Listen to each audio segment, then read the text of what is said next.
میں نے کہا یہ تو انسانیت کا طریقہ نہیں ہے کہ پرندے مختلف طریقوں سے بول رہے ہیں اپنے اللہ و خالق کو راضی کرنے کے لیے، اور ہم خاموش بیہودہ لیٹے ہوئے ہیں۔ جو شخص بھی خدا سے دین و دنیا کی عزت، نعمت، صحت، شفا مانگتا ہو وہ خدائی عبادات میں چوکس رہے۔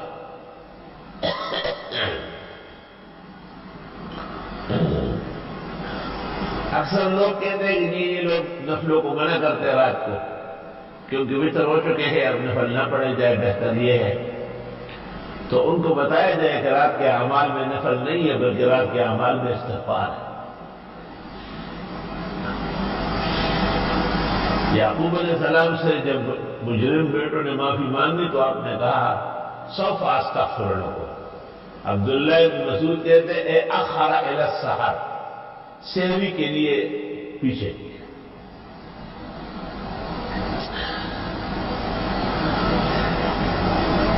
استغفار کے تو ہم اوقات ہے لیکن سحری کی گھڑی کو چھوڑ دیجیے۔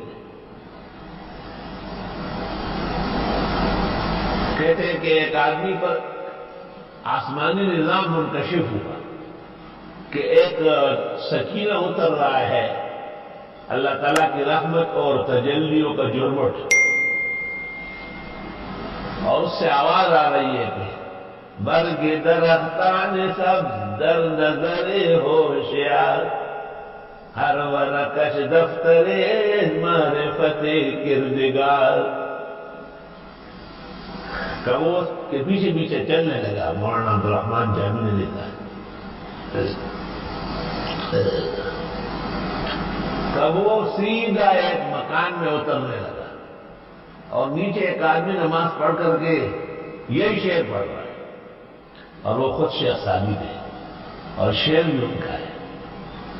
برگ درختان سبز در نظر ہوشیار، ہر ورقش دفتر معرفت کردگار۔